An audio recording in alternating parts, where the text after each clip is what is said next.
So if you're able to, I'd like you to put a hand on your heart. Just hold it there for just a moment until you can feel the heartbeat.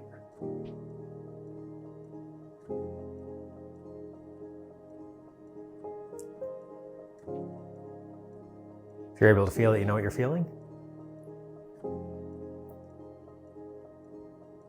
You're feeling something that you don't need to think about.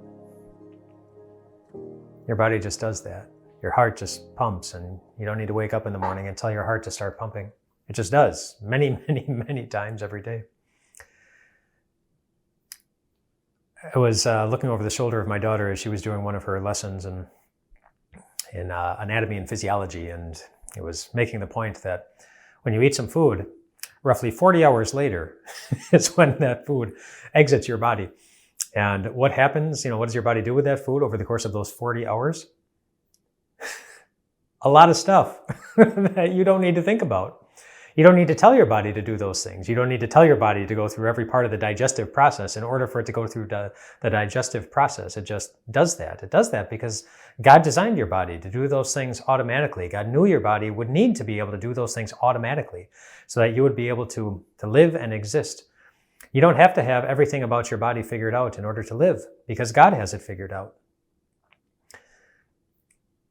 That concept is what allowed David to sleep well at night.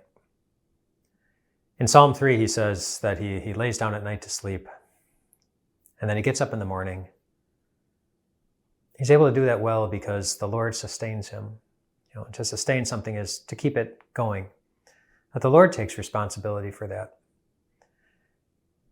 The Lord takes responsibility for watching over your body and watching over your life and watching over your soul, watching over your entire existence, caring for all of those things in ways that you and I never could, and often in ways that you and I wouldn't even be aware of.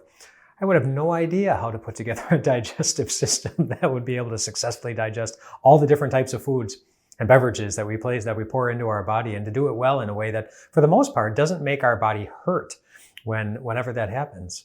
I would have no idea how to design a heart and to design it well enough that it would keep pumping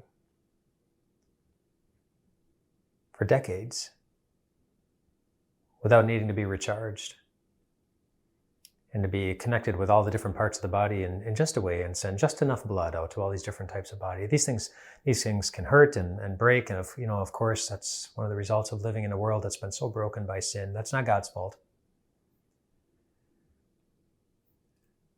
But even in a world of sin, God sustains us. He keeps us going.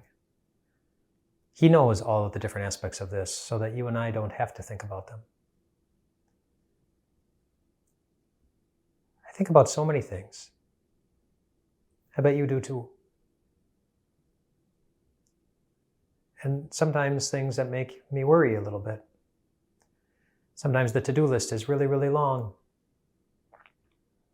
Sometimes it's stuff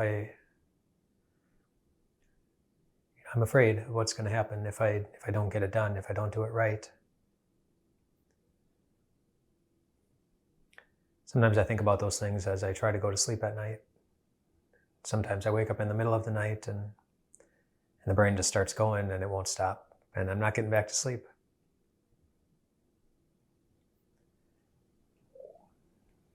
But David gives us a good thought. When we start to get overwhelmed by the number of things that we're thinking about or feeling responsible for. And the good thought, of course, is the fact that God never sleeps.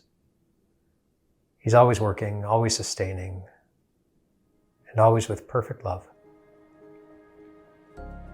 The love he promised you in Jesus is the love that he carries out day by day, night by night, as he keeps working, keeps overseeing, keeps managing so much more than you and I will ever need to manage, so that you and I can rest, so that we can lay down in our beds, give to God everything that's on our minds, and then close our eyes and rest, knowing that it will be cared for well. all of it, and even so much more. Rest well tonight, my friend.